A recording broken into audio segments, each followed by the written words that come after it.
primera. Habrán visto ustedes que es un bloque que tuvo muchísima convocatoria y por eso hubo que desdoblarlo en dos aulas e incluso también en 2 tomos. Así que vamos a trabajar con esa pauta. Yo tenía unos mensajes parroquiales para pasar, pero en función del tiempo que no tenemos, la vicepresidenta me ordenó que no lo haga.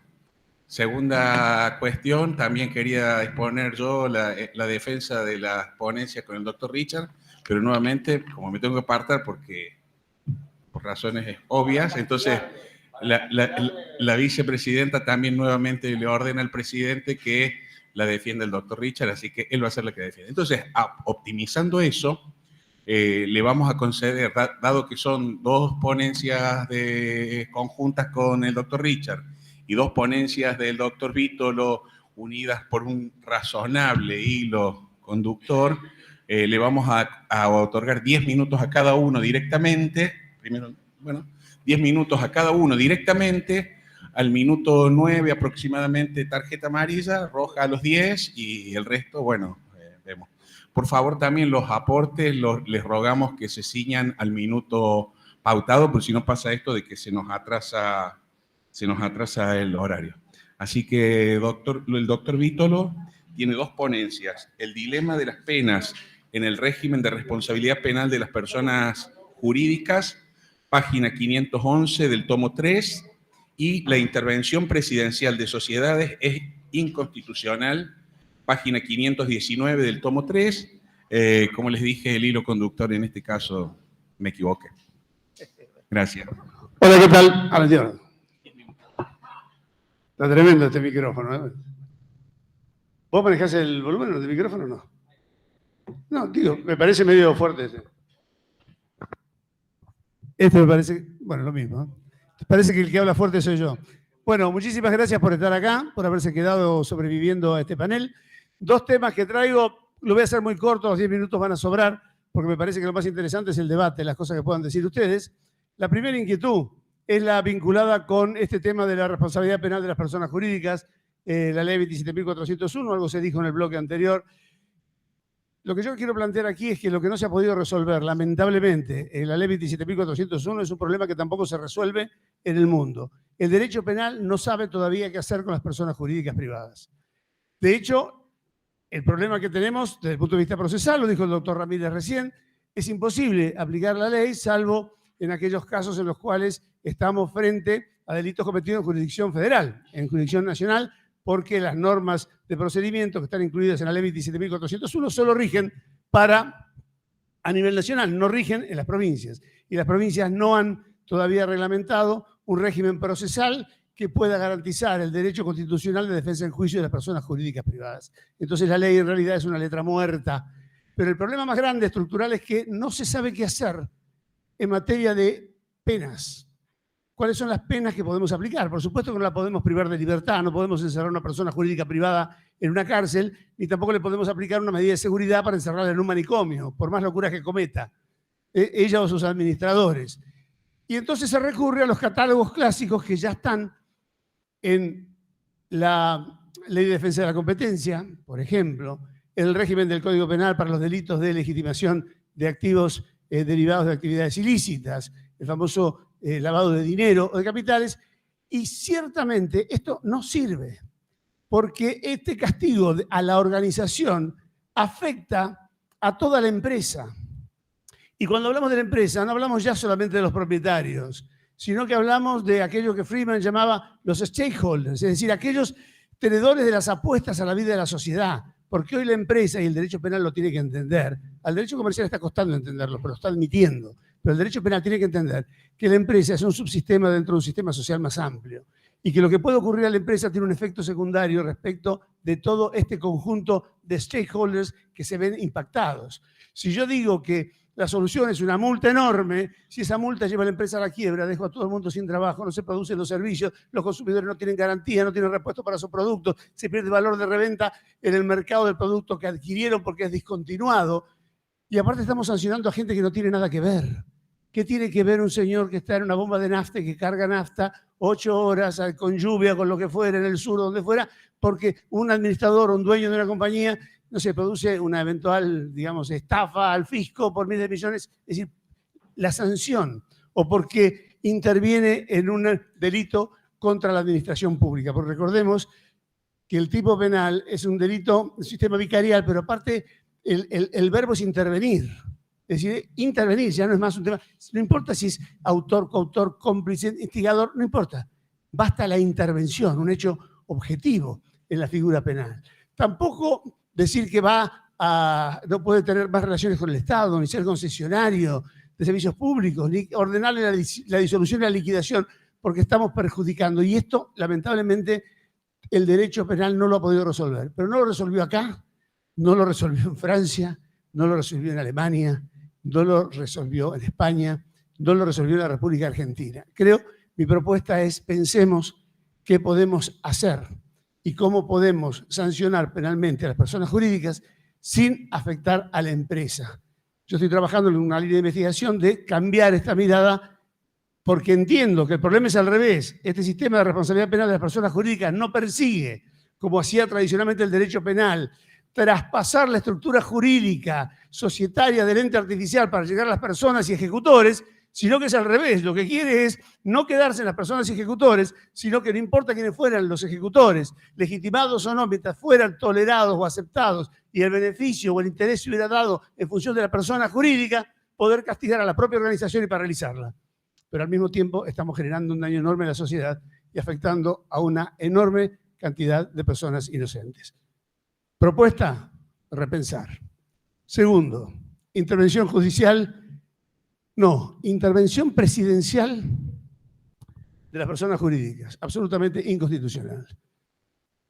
Aún aprobadas por el Congreso de la Nación, es inconstitucional. Una institución que vio la luz en nuestro país a través de una dictadura militar llamada la Revolución Argentina, que presidía el teniente general Juan Carlos Onganía y que dispuso la intervención presidencial por una ley dictada por el presidente de la República sin Congreso de los ingenios azucareros, y quienes vivan en el norte o hayan vivido en el norte o tengan familiares en Tucumán sabrán lo que fue ese tiempo. O después el presidente también de esa misma saga, Roberto Martelo Levingston, a través de la ley 1832, para permitir que las empresas en quiebras fueran intervenidas por el Estado y siguieran funcionando.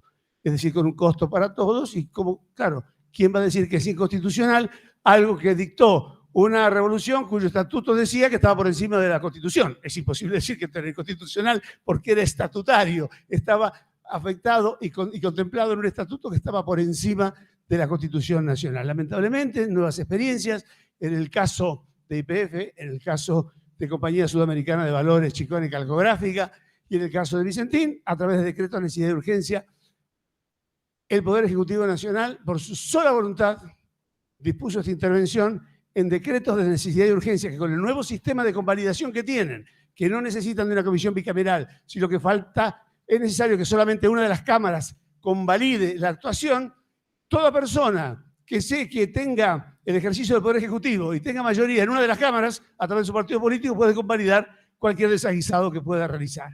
Y si esto después se resuelve, se paga, o se expropia, o se arregla, nadie va a discutir el tema de la constitucionalidad. Pero lo cierto es que el presidente de la República no tiene ninguna facultad para intervenir una sociedad, porque ni aún una empresa, una persona jurídica privada, porque aún en el caso de empresas públicas, de empresas que cotizan en bolsa, de entidades financieras, compañías de seguro, y aún en los casos que el Código Penal permite que el juez que se disponga frente a determinados delitos, como es el caso de los delitos de carácter económico, se pueda intervenir o desplazar a las autoridades en una sociedad, siempre tiene que hacerlo el juez. Ninguno de estos organismos tiene esa facultad, ni aún aquellos que son autónomos. Entonces yo creo que hay que terminar con los eufemismos del tema, bueno, el presidente, la urgencia, no. Esto es absolutamente inconstitucional y las personas jurídicas privadas solamente pueden ser intervenidas por la justicia. Ni siquiera pueden ser intervenidas por una ley particular dictada por el Congreso. Señores, muchas gracias. Impecable, doctor Vítolo. Le quedaban todavía 2 minutos 10 segundos. Una maravilla, gracias. Me lo regala a mí. Sí, Lo que te quiero, los títulos de las ponencias de los dos, porque yo no me acuerdo. Las ponencias son Había acciones, una franja neutra. acciones extraconcursales de responsabilidad, tomo 4, página ¿Ese es el 121. título completo? Acciones extraconcursales Bien. de responsabilidad Bien. del primero. ¿Y el otro? Y la segunda, la responsabilidad de administradores societarios se califica en caso de crisis, tomo 4, página 111. Bueno, vamos a dar vuelta. Exacto, si yo te también parece pensé bien, lo mismo. Muy bien. Primer tema, como apostilla de 10 segundos, señores, hay frente a las críticas que se hace a la ley 27.401, hay norma vigente, muy poco aplicada, un solo caso hubo aplicada, que por ahí la mencionan pero no se animan a aplicarla, que no solo tiene la responsabilidad civil de la empresa por actividad ilícita, sino también la extinción de dominio, y como resulta de eso la liquidación, está protegida la empresa porque el mandato que hay universal, en la Argentina siempre lo hemos dicho y no lo cumplimos, es proteger a la empresa. Punto. Responsabilidad de los administradores societarios. Ya se habló bastante.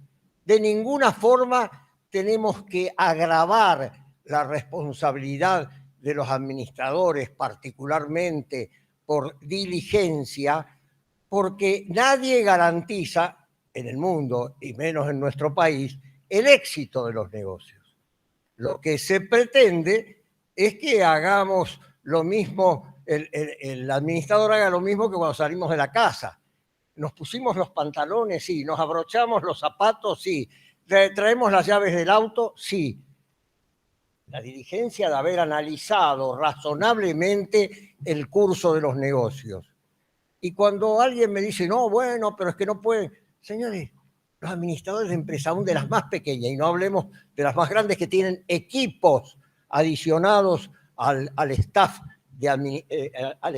jurídico de administración, cada vez que del banco le avisan se rechazó un cheque, se rearma todo el negocio para seguir adelante, porque el imperativo hoy, y nosotros lo tuvimos de hace 40 años, y la ley de sociedades lo tiene, pero por favor, no lo digan, mantengan algunas cosas en reserva, porque es peligroso.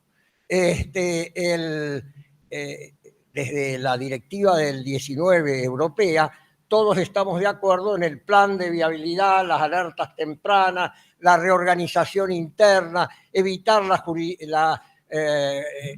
jurisdicción dentro de lo posible. Ya escucharon lo que decía ayer Aida Kamelmacher y Boquín, aunque casi no la oyeron a Aida Kamelmacher, de los 32 años que había durado un proceso penal y que por eso seguía el civil pero no seguía el penal, ¿no? Es una vergüenza. Así que empecemos a mirar el tema de la responsabilidad de una norma que nadie habla, nadie quiere hablar, es como el pariente deforme que uno lo tiene guardado en un geriátrico y de ese no se habla porque el abuelo era buena persona, pero...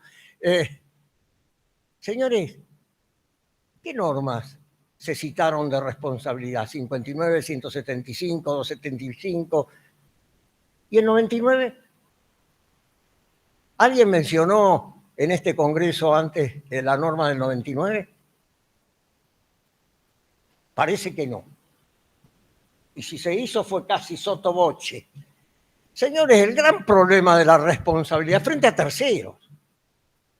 Internamente en la sociedad, si somos cuerdos y no es el dueño de la empresa, se hace una asamblea, se lo designa presidente honorario al que se lo quiere sacar y se lo manda al geriátrico y lo reemplazan rápidamente en el directorio, porque lo que se busca es que la empresa tenga éxito. Pero el tema es los terceros. ¿Y dónde se ve la responsabilidad frente a terceros? Cuando el patrimonio no alcanza. Y nos gastamos... y hemos escrito... sobre el tema perdónenme, la ilicitud, vean una ponencia que presentamos con Camerini, que yo no pude estar para defenderla, estaba defendiendo otra ponencia y Camerini no vino. Pero los invito a que la vean y después, con el post-debate, nos hagan llegar si quieren observaciones. Pero volvamos a la futilidad del capital social, por eso me acordé. También la he escrito. Hace 30 años más o menos dejamos de usar la palabra infracapitalización. Tema interesante, nos guía, estamos acostumbrados, cubre un par de clases, la intangibilidad del capital social, pero no sirve para nada. Lo que sirve es el patrimonio, la capacidad del patrimonio, y quizás sí lo que el capital haya generado en el patrimonio para darle esa viabilidad a la actividad empresarial. Y el artículo 99 trata de cuando el patrimonio es insuficiente, porque se refiere concretamente a la existencia de causales de disolución declaradas y no adoptadas las soluciones adecuadas, se va adelante. En realidad, las dos que más nos interesan son la imposibilidad sobreviniente económica, financiera o patrimonial, agrego yo, de cumplimiento del objeto social. Y la otra, algo único en el mundo, la pérdida total del capital social, que hay que traducirlo, ayer lo hizo Dazo, hay que traducirlo en la existencia en el balance de un patrimonio neto negativo. Eso significa la pérdida del capital social. Claro, ¿es correcta? ¿Es definitiva esa alarma? No, los colombianos acaban de dictar normas sobre este tema y lo explican muy bien. Es una alarma matemática. El balance indica que hay riesgo. Obliga a la diligencia, no a la lealtad, sino a la diligencia de los administradores, revisar ese balance para saber si realmente esa alarma es real o no, porque recuerden que hay dos temas. Primero, de cesación de pago e insolvencia son dos cosas totalmente distintas, pueden coexistir, no coexistir, etc. No lo trato ahora.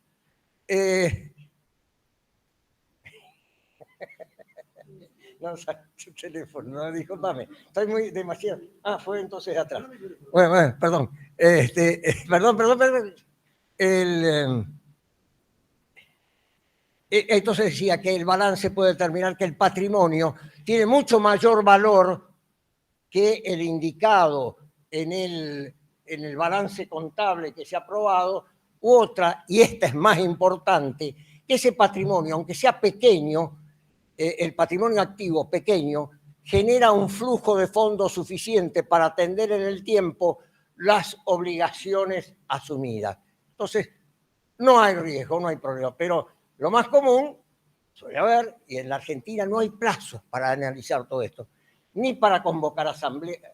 Y es del 72 este esquema, extraordinario, y que hace a una teoría general de la responsabilidad social, de la responsabilidad civil en las relaciones de organización personificada, que es lo que estamos construyendo en este Congreso.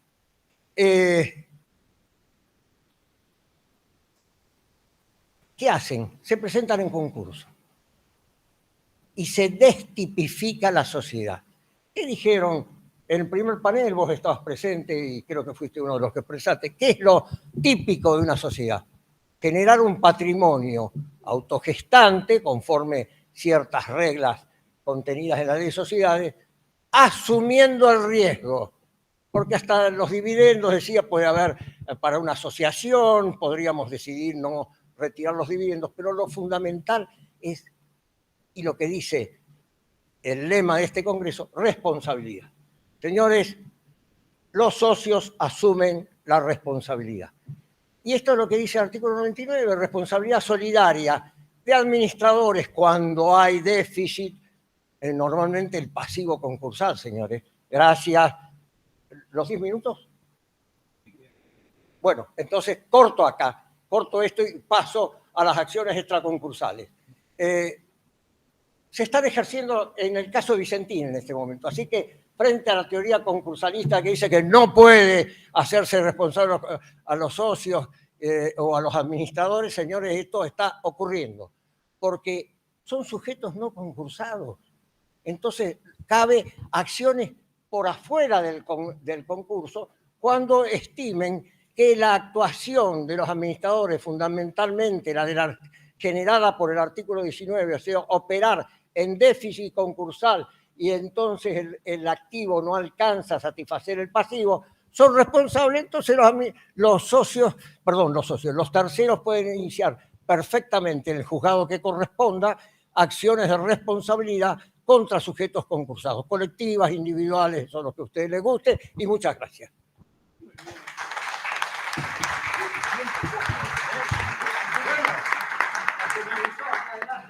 Gracias por avisarme el minuto. Bueno, el tiempo disculpen.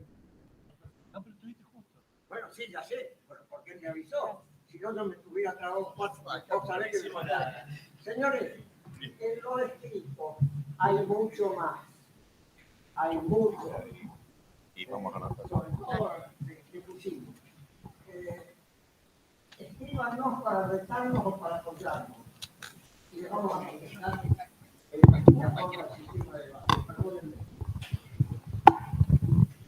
Bueno, abrimos para preguntas. Si quieren, levantamos la mano, sí. Les recordamos Doctor que a todos que Lorente. tienen un minuto y después en conjunto cada uno de los dos ponentes van a tener 2 minutos para contestar las réplicas y las preguntas. Doctor Javier Lorente primero, ¿sí? Morsesian. Morsesian. Doctor Morsesian. Allá atrás. Doctor Español, no. ¿Quién sigue? ¿Sí? ¿Allá? ¿Qué? Negri. Doctor Negri. Pisano. Pisano. Armando. Armando. ¿Sí? ¿Quién más? ¿Tenemos 5? Tenemos 5. ¿Alguien más quiere anotarse para preguntar? A los ponentes les pedimos que no conversen entre sí, por favor. Por Bueno, mail, pueden hacerlo por mail. Comenzamos. Lorente. Javier Lorente. Doctor Javier Lorente. Ahí van con otro.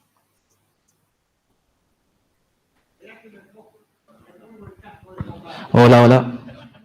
No te cures en salud. Un primer comentario respecto de la segunda ponencia de Daniel. Confieso que no la leí y asumo que debe estar citado el artículo 109 de la Constitución Nacional. Obvio. El artículo 109 de la Constitución Nacional podría decir el presidente no puede ejercer funciones judiciales, arrogarse el conocimiento de causas pendientes o restablecer las fenecidas. Pero los constituyentes fueron mucho más enfáticos que eso. Dice, en ningún caso el presidente puede hacer tal cosa. Quiere decir que, por supuesto que comparto la ponencia, el presidente debería cuidarse como de hacerse pis en la cama respecto de meterse en una causa judicial. Y respecto del tema de la responsabilidad de los administradores en momentos de crisis, esto es algo que el derecho comparado tiene recontra trabajado, que es el tema de la zona de insolvencia, y lo tiene trabajado en 2 sentidos. En un sentido favorable a lo que propone Hugo desde hace mucho tiempo, que es que se produzca un movimiento, un desplazamiento de hacia ante quién deben responder los administradores, ya no frente a los accionistas, sino frente a los acreedores. Esto es cierto, hay un corrimiento de quiénes son los interesados, pero, y con esto termino, también hay mucho énfasis en la jurisprudencia y en la doctrina respecto de no imponerle un régimen de responsabilidad tan severo a los administradores en zona de insolvencia que solamente permita que entren timoratos o titubeantes, ¿no? Entonces, cuidado con el extremo. Gracias. Gracias, doctor Lorente. Doctor Morsesian.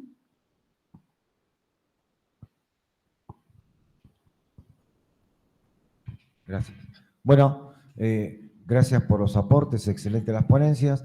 Y quería referirme a la del doctor Vítolo de persona jurídica y responsabilidad penal. Un tema a mí me gusta mucho y el punto es que también hay que considerar que la persona jurídica tiene la posibilidad de enjuagar la pena o la responsabilidad con el acuerdo de colaboración. Si la persona jurídica recurre al acuerdo, está bien que es un acuerdo buchón, como se dice en la jerga, pero bueno, la persona jurídica tiene la opción. Y otro tema interesante es que después se puede hilvanar con lo que decía el doctor Richard.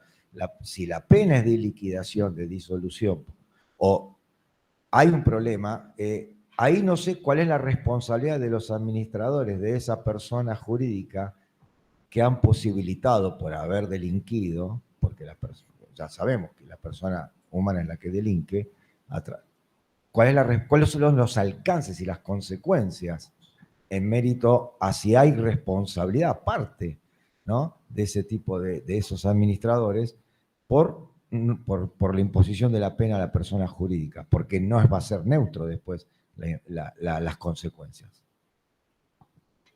Gracias, doctor. Doctor Negri. Gracias. Daniel, me quedé pensando en lo que decías sobre el tema de la destrucción de una actividad con las sanciones. Lo que se hizo en Francia en su momento con los delitos societarios es que en lugar de considerarlos delitos, eran infracciones. En lugar de pasar a la justicia penal, es más fácil que a mí me crezca pelo que un juez penal entienda lo que es el derecho societario, que tomarlo el tema desde la infracción. Es una responsabilidad diferente, hay una responsabilidad objetiva, y eso tiene una cultura diferente y una forma de abordar las cosas, en las cuestiones estas, distinta. Y hay una unicidad de criterio, lo cual sería importante. Si eso es aplicable en lavado, no. Si eso es aplicable en delitos societarios, sí. Es una cuestión para analizarla. Gracias por tu aporte. Gracias, doctor Negri. Doctor Pisano.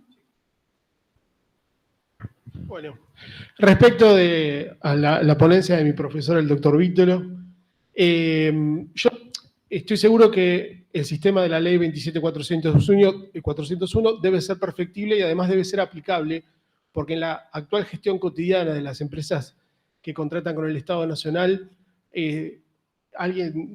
no se sabe quién dictó una norma que ha derogado directamente en los pliegos de licitaciones, ya no se está exigiendo la presentación del programa de integridad, y lo digo con mucho conocimiento de causa. Yo creo que seguramente es perfectible y hay que buscarle la vuelta como para pensar un sistema que permita alguna sanción a las compañías, porque lo que no se puede permitir es que el core business de la empresa, o sea, el concepto del negocio sea esta asociación ilícita con funcionarios públicos que permite la obtención de licitaciones de grandes obras. Eso como concepto de la empresa, eso alguna vez un freno tiene que tener, y tiene que tener un freno normativo. Yo siempre tengo como presente el caso de Volkswagen, ¿no? El Volkswagen Gate, por el tema de la contaminación de los motores diésel. Después de la multa, difícilmente Volkswagen vuelva a repetir la infracción. Muchas gracias. Muchas gracias, doctor. Y por último, el doctor Juan José Armando. Bueno, primero y antes que nada, felicitar a ambos ponentes. Para mí es siempre un placer escucharlos y aprender de ustedes. Y bueno, yo me quería referir a la ponencia del doctor Vítolo, un pequeño aporte que considero que la responsabilidad penal de las personas jurídicas tiene que ser repensada y profundizada y analizada nuevamente, tanto legislativamente como doctrinariamente, para darle una vuelta de rosca y que cumpla su función como corresponde como instituto. Solo eso. Muchas gracias. Muchas gracias. Ahora, perdón, le vamos a dar 2 minutos de réplica a cada uno de los ponentes, si son tan amables. Gracias. Bueno, muchísimas gracias por todo lo que dijeron. Me pareció muy bueno. Me encantaron los comentarios. 2 cositas. Primero, yo quise solamente limitarme al tema de las penas. Hay que arreglar el tema de las penas. Hay que buscar un sistema de penas que sirva. ¿no es cierto? Que pare la organización, pero que no rompa quizás el tema productivo. Incluso la ley tiene una cosa ridícula, que es que si fue constituida la sociedad al solo efecto de delinquir, se le permite igual si es esencial, una locura. Esto es decir, que podemos permitir que usted lo necesite, bueno, siga robando. Esto no puede ser. El acuerdo de colaboración tiene sus inconvenientes, porque yo para poder acceder y que se elimine la pena, no hay extinción de la acción penal, el descubrimiento tiene que haber sido por la utilización de sistemas internos de compliance. Es decir, si alguien viene y me dice, Víctor, en su empresa el contador está haciendo una cosa con la FIP, están robando, bueno, a ver, yo no me sirve, aunque yo vaya en cuenta de chip, me acaban de decir esto, vengan, detengamos todo, no sirve. Tengo que haberlo descubierto por mi propio sistema, una perversidad que tiene la ley, que está bien, que es para generar programas de compliance y para incentivar, pero finalmente el resultado no se consigue. Y el otro tema también es que es muy delicado porque con el sistema de intervención que se ha buscado, la mera intervención, ¿no es cierto? Esto es lo que complica, porque no hace falta que yo haya sido el defraudador ni el primero. Y aparte tiene cosas que no funcionan, como el hecho de que si finalmente yo no puedo identificar a las personas que actuaron por la sociedad, bueno, la acción penal contra la sociedad sigue, aunque yo no puedo encontrar a la persona, no la puedo identificar. Y si no la puedo identificar, ¿cómo sé si realmente representó a la sociedad y actuó legítimamente por ella o alguien toleró una actuación de una persona que no sé quién es? No puedo comprobar el hecho. Entonces, tiene un montón de defectos. Quizás era mejor ir a una disciplina como tenía el proyecto de código del 2012, de ir a un régimen general de responsabilidad penal de personas jurídicas y no una ley especial que fue hecho solamente para poder cumplir con un requerimiento de la OCDE de una manera muy parcial para el listado de lo que había que presentar como dentro del formulario de admisión. Y también son todos los delitos con la administración pública, algunos que tampoco se entiende porque hay algunas exclusiones. Así que, bueno, pero me parece que es un tema para repensar. Ahora, está bueno, levanto lo que dice Negri, por supuesto, lo del sistema francés. Acá entre nosotros, ¿te acordás? Aftalión hacía esa diferencia en su momento cuando hablaba de responsabilidad, pero él confundía lo que era la infracción y la sanción administrativa con lo que era una verdadera pena desde el punto de vista del derecho penal. Pero también tiene otras cosas, el tema de que la publicación de la sentencia es considerada una pena, el tema de que no puedo acumular, sino que le aplico una sola pena, a diferencia de lo que ocurre con el derecho de la competencia o con el delito de lavado de dinero, o lo que fuera. El haber establecido una figura agravada del delito de balance y documentación falsa, si es para participar en un acto de corrupción de esto, bueno, un tema muy discutible, pero está bueno poner sobre la mesa esto. Gracias.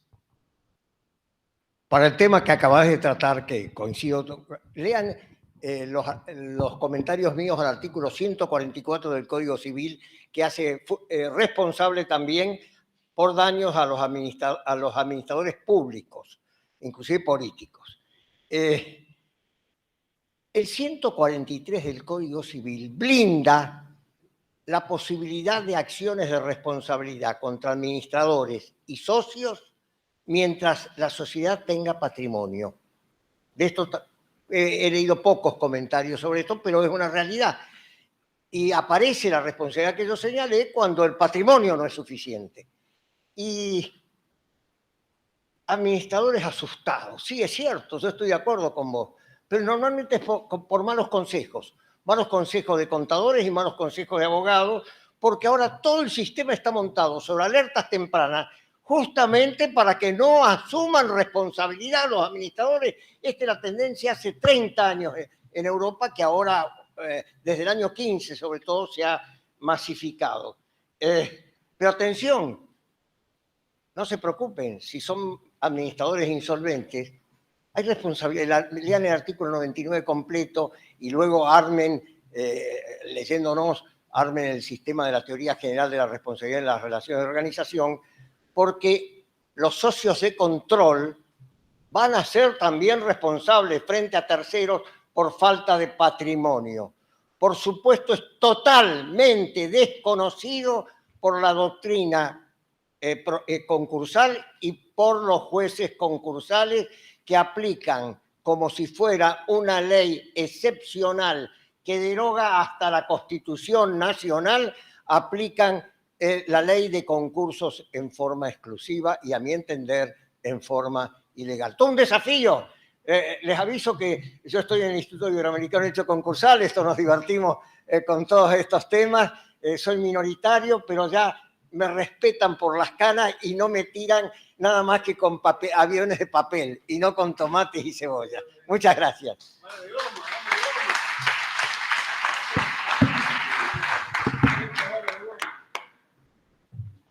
Bueno, así damos por concluida la jornada acá. Sí, 3 minutos antes y los tiempos. Habíamos cronometrado los tiempos así para todas las comisiones, pero bueno, gracias. Muchas gracias. 6 o 7, perdón. Sí, a las 3 continuamos. Perdón, uno de los avisos parroquiales es que al mediodía la gente de la editorial Repar va a sortear libros, 5 libros.